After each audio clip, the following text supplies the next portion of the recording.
Hello and welcome to The Queer Gaze, where we dissect queer media from every country, complete with nuanced discussion of representation and issues. This season, we've organized our titles by theme, and we're comparing popular, well-known films with lesser-known titles. You can support The Queer Gaze and get access to extra content at patreon.com/thequeergaze. And you can follow us on social media, also at The Queer Gaze. Well, hello, Joe. We're back on the farm. Indeed, yes. More repressed homosexuals on the farm. In rural locations, yeah. At least we're actually on a farm. I thought we would be on a farm in a moment in the Reeds, our last episode, but we were just renovating a summer cabin. Mm-hmm. So it's nice to be getting to something that's really down and dirty in the earth, quite literally in a few places. Sir, quite dirty, quite muddy, yes. Yes, so what are we fixing our gaze on this time? Okay, so for the more popular title, we have gone with Francis Lee's 2017 title, God's Own Country. And this film is set in, I'm going to get this wrong, is it Yorkshire or Yorkshire? It's Yorkshire, yeah. Okay. I thought so, because I know Yorkshire puddings. Yes, exactly, yeah. No, you never pronounce the Shires unless you're in Lord of the Rings. Right, yes. Okay. So this film is set in Yorkshire, and we have a young, unhappy farmer named John Saxby, who is played by everyone's favorite pug-eared English actor, Josh O'Connor. Oh, bless. Oh my God, those ears, just made for grabbing. Yeah. So he is living on the farm with his grandmother, as well as his sickly father, Martin Ian Hurt, and he is a repressed homosexual, so he is numbing his frustrations with drinking and casual sex until a striking Romanian migrant worker named Yorkie, who is played by Alec Sacarino, arrives and, according to the plot description from IMDb, sets him on a new path. Yes, a journey of self-discovery, I think. Mm-hmm. Or in this case, just, you don't have to have casual sex, you can have a relationship.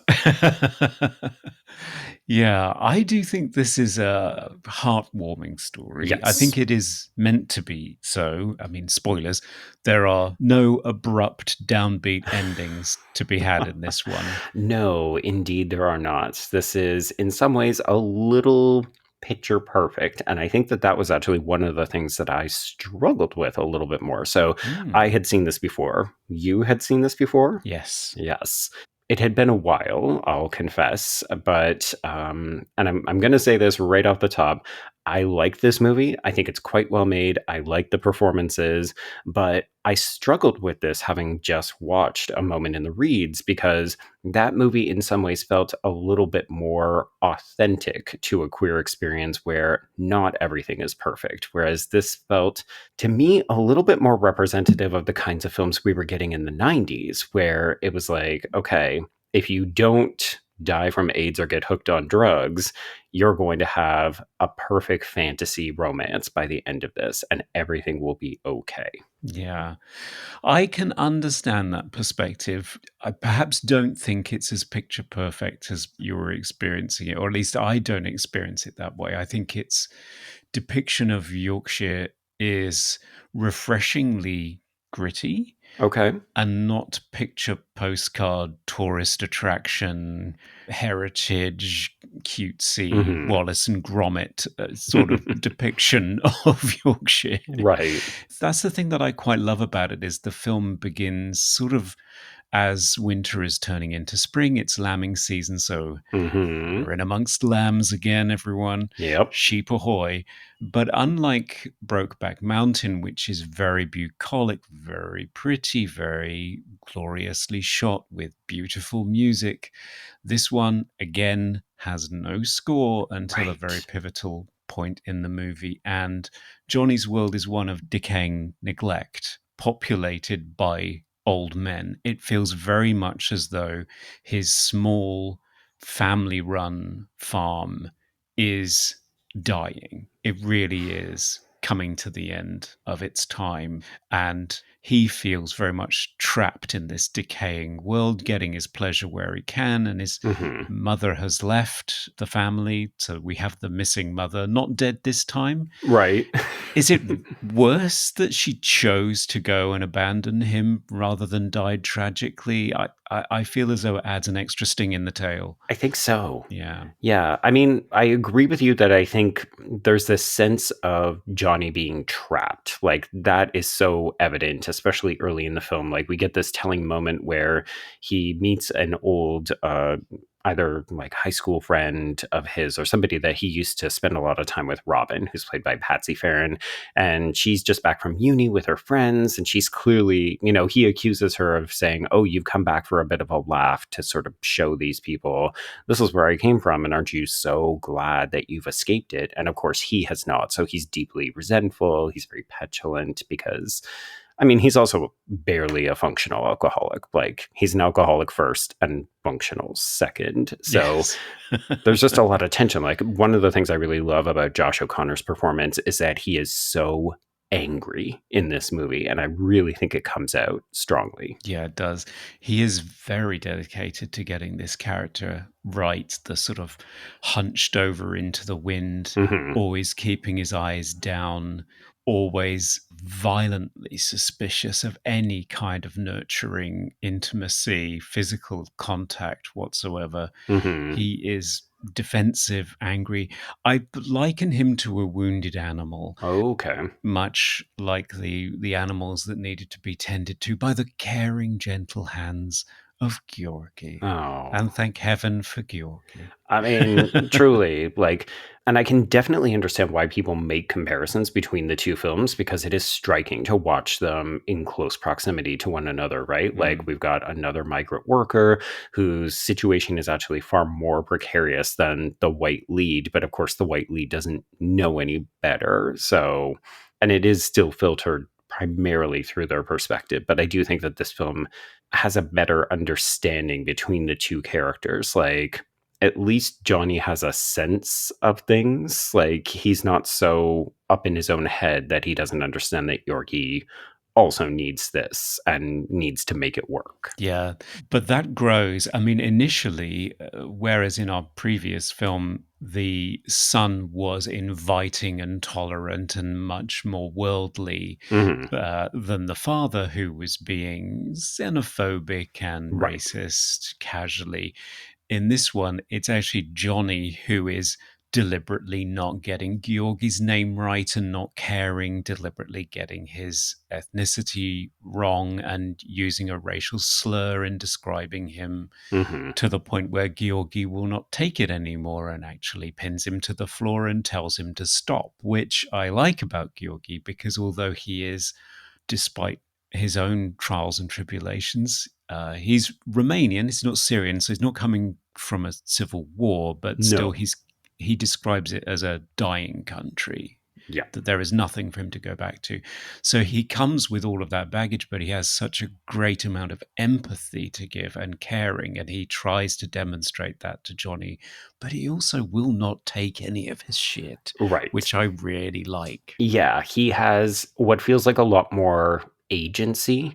It's interesting. I was trying to pay attention about whether there's more or less dialogue in this film than in a moment in the reads, and I couldn't tell ultimately because in some ways, just like Brokeback, we're really relying on the performances to do a lot of the heavy acting. Like, Mm, the it's more about the intimacy between the silent moments as opposed to tell me about yourself. Like, there's not a lot of wordplay, there's not a lot of dialogue exchanges, which really puts the trust on these actors to communicate everything that they're feeling. And I think in all three of the films that we've covered in this new series, those performances are meeting or exceeding expectations in terms of communicating to the audience what we need to know. yeah. And a lot of that comes from the preparation that the actors had. So Josh and Alec did not spend a lot of time with each other prior to Hmm. shooting. They were separated and sent to work on farms, including Francis Lee's the director's father's farm where Oh, he okay. grew up. So very similar to our previous film in terms of returning to the farm and returning to their own country Yep. to tell this very rural story, very personal in some ways, but Not autobiographical. Yeah. no, not at all. So yeah, they learned farming ways, and they also made up very, very detailed backstories for each of their characters, all the way from birth. Oh, Uh, interesting. Josh O'Connor famously enjoys making scrapbooks Oh. to hold images and bits and pieces that build the character for him.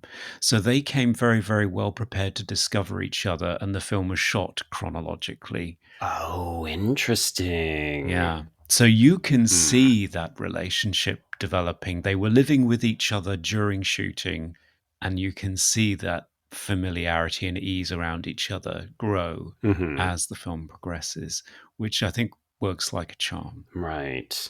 Well, let's talk a little bit more about our theme for this particular film is the internalized, repressed homosexual. And do you get enough of a sense from his home life about why he wouldn't feel comfortable doing this? Or is this more of a like machismo, I can't accept myself thing? I think it's both. I've heard Josh O'Connor talking about his character and what he thinks his attitude towards his own sexuality is, but he wouldn't be drawn on talking about it in too great a detail because he doesn't feel as though that's the most important thing. It's more about It's the journey. yeah, it's the growth in his journey and his relationship to intimacy that's more Right. interesting, Yeah. and his sexuality he feels is irrelevant on that basis, I which mean, is interesting. if only we could live in a world where such a thing was true, right? I think that's the goal. I don't think we're quite there yet. And I Right. think it's so informed by toxic masculinity, Yes. particularly in a rural setting, particularly in a place where it's so important for a man to pass down his family business onto a son who will hopefully produce heirs to continue the line, that Hmm. there is this built in pressure, this expectation, this demand to be a certain thing and to performatively be a certain thing. And you get little snippets of that early on. You get a sense that even though his father, who has had one stroke and in the course of the film has another, which Right. debilitates him even further, he still is a threatening physical presence for Johnny. He is able to discipline him, even though he's on two walking sticks at the beginning, and he is frightened of him.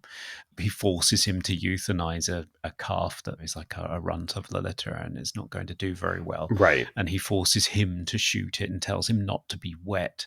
So there is still a lot of that hovering in the background. And I think that informs his attitude towards sex. Like he could never imagine having a meaningful relationship. All he does is just grab the sexual gratification he needs in a very casual and shame-filled way. It's sort of toilets and the Yeah. back of trailers and so on.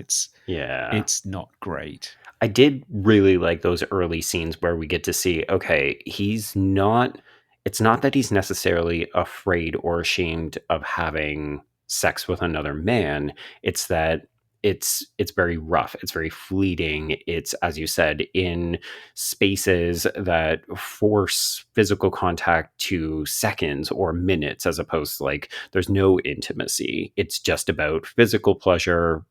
The person barely even matters. They just have to have the anatomical parts, right? Yeah. And that I found fascinating because it does paint a portrait of both the character but also the community. Yeah, it does, very much so.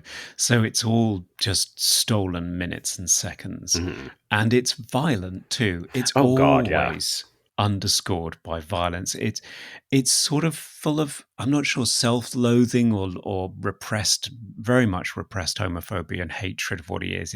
It's he's almost punishing his sexual partners for what he's having to do. It feels very, very angry, pneumatic, Yes. impersonal, just driven by a need to get this damn thing done Yeah. and then get out of there. And then when the poor random blonde attempts to invite him for a drink, he is just completely dismissively rejected because Johnny has no idea why on earth you would want to do that. Yeah, yeah. I mean, what's interesting is we never get the impression, like there is that moment, as I said, with his friend, the girl who's come back from uni, and it seems a little bit like she understands who he is because she mentions that she has a friend, and we see that it's a Mm. male friend. So it's not as though it's a secret, and yet it seems as though Johnny has never fathomed the possibility that he could ever actually have any kind of relationship. Like he's almost accepted his lot in life as something that he doesn't want, but there's no way for him to break out of it. Like, even though it does seem to a certain extent like he's the one holding himself back from possibly experiencing a meaningful relationship, like go on a date with a man, even if it's in secret. You don't have to just fuck behind a tractor or in a bathroom. No, indeed. So that's the thing that I find really compelling about this. I mean, we'll talk about it more in the Chili Pepper Award in the patron episode, but I do love the physical story that this movie tells in its sex scenes. It Mm, has, I think, four sex scenes, three of them with Georgi, right. And all different. and they're all very, very different. Yeah. So the first one is the quickie that we've been talking about, which just gives you a sense of what his average Friday night is like. The second is the first with Georgi, where it feels as though Johnny goes at Georgi almost as like he's about to attack him, Yep. really, and they struggle with each other. It's halfway between passion and an assault. Yep. It's not great, and Georgi finally gets him to stop Yep. and to slow down. And then the third time, it's nighttime, it's by a fire, it's Hmm. gently lit in orange. And Yes. although Johnny initiates it by grabbing at Georgi again, he stops him and actually it teaches him how to caress another human being, which seems Hmm. ridiculous, but he does not know how to do it. And I love the way that Johnny is grasping at him like a man on a clinging to a cliff edge or something. Yeah. It's the desperation and the vulnerability when he finally lets go that is just so touching to Hmm. watch. And the fourth time, it's we only get to see It's the aftermath, right? yeah, it's just kissing and then we cut and it's you don't need to see it anymore. So that's why I really like the way that this movie handles its sex scenes as opposed to the previous movie where I felt as though it was a little bit I mean it was fun but a little bit gratuitous and long Right. really for what it needed, the story it needed to tell and the character beats it needed to unveil. Hmm. Whereas this really is telling a physical story and every sex scene has a very specific purpose Yeah. and it is telling a story. So I don't feel as though I'm exploiting these characters by watching it. I feel as though I'm getting vital character information while I'm watching it. Right. And I would argue too that the sex scenes, as you've laid out, like they do build and they have a kind of flow to them, but they also don't stand in stark relief of the rest of the film. Like we don't stop the film to get a sex scene. It's not like a musical where it's like we're gonna pause, we're gonna give you character development, but in the form of a song or something like that. Mm. Which some movies do use their sex scenes as like, okay, stop what we're doing, let's get some skin in, then we'll come back kind of deal. One of the things I really like about this film is the passage of time. Like we basically follow the courtship over it's anywhere between about 10 days and then it kind of stretches because Georgi stays on a little bit longer and then we don't know how much time has actually passed after he leaves before Johnny goes to find him. But, you can kind of read it as a bit of a like spring evolution. Like we're moving into a warmer, kinder, gentler period of time where things are better. The world is starting to bloom again. And I really like not just that sort of environmental transition, but also getting to see nice moments of circularity or cyclical, right? Because you mentioned the runt that has to be put down and at one point, we have that repeated, only Johnny is now the one saying, kill the animal because it's the runt, it's not going to survive. And we see that Georgi will actually, he's got completely new ways of making sure that this isolated, vulnerable, lonely animal will survive. And you're like, okay, I can read between the lines. He's going to do this to Johnny as well. Yeah, he doesn't skin somebody else in order to No. achieve it, though. Thank goodness, It's a whole different because movie. it's yeah, that's it puts the lotion. No, this is another thing we should talk about, which is this in terms of the grit. It is far and away more detailed, shall we say, than Brokeback Mountain in terms of its depiction of farming, Right. and that's something that the actors had to get to grips with while they were preparing for this movie, because neither of them had been on a farm in their lives. What, you mean neither one of them had stuck their hand up a cow's ass or No, and actually, when we're watching Josh O'Connor do that in the movie, that is the first time he's done it. yikers. Yeah, they were just about to go for a take, and the farmer that he'd been working with said, "Yeah, you don't want to stand there, otherwise that cow is going to kick you in the balls." Yep. Yeah. So, yeah, he was learning. He was learning. But yet, it's very detailed. I do love the scene where, I mean, it's quite shocking to begin with, particularly for a vegan, Oh, where he comes across a dead lamb yeah. and butchers it, and you think, "Oh, why am I watching this?" Must we? And yes, exactly. But then he skins it and he places the skin on On the back. the rejected runt, and then it reintroduces it to the mother that's just lost a lamb, and she accepts it and allows it to nurse. And yeah, the symbolism is pretty heavy. hmm Georgi is going to nurse back any runt of the litter, and God bless him Yes. for it. Here's the thing. Sometimes subtlety is not our friend. Sometimes you can just lay your cards on the table. You can say, "Hi, I'm presenting you with a metaphor. I'm presenting you with a symbol. This will pay off later. You will understand." And you think, "Oh, okay, that's actually just good storytelling." Like, Yeah. I used to have students when I would teach at uni. I had one student who was just like belligerently defensive of anything that came back. So, any kind of check off anything, he would just say, "Oh, it was so telegraphed and so obvious." And you were just like, "No, it's called storytelling. You have to lay things out so that people understand it later on." Yeah, and I think primarily Francis Lee, this is his first film. He wanted to, well, he was an actor for a long time. He didn't have Ah. any great success in it, and he decided that he didn't really like it, so he took a break. What he really wanted to do was write and tell stories, and once he'd written this one, he really wanted to direct it. He felt as though he was the right person to do it. And in terms of the execution of the film, I can't fault it really in terms of either the writing or the way that it's shot. Very similar, actually, to A Moment in the Reeds. The camera is hmm largely handheld. It's largely at Johnny's shoulder the whole time, Yep. and it only really opens up once Georgi comes into his life.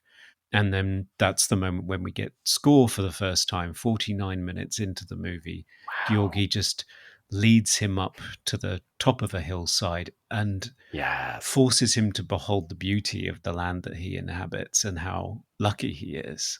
Previously, I only saw ugliness, Conrad, but now I can see the Mm. beauty.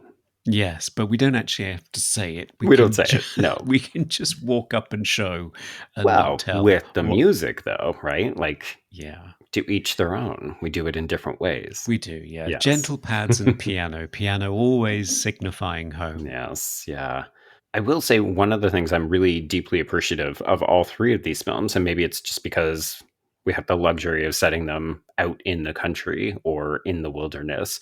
It's finding a way to show both the isolation as well as the beauty of things to come. And I'm curious if slash when we get back into urban environments, how the film, like, I'm going to pay more attention to how we use geography and location in support of the storytelling, because in all three of the films that we've covered, I really do think that the lush visual imagery of the outdoors has played a focal point in even just making you swoon for the romance. Yeah, and there are some familiar tropes turning up, like the room with a view, sacred pool scene where two hmm nude men frolic about in a secluded spot in some water. Yep. We get all of that stuff, but in this one, I really do feel as though the environment is used to really tell the story.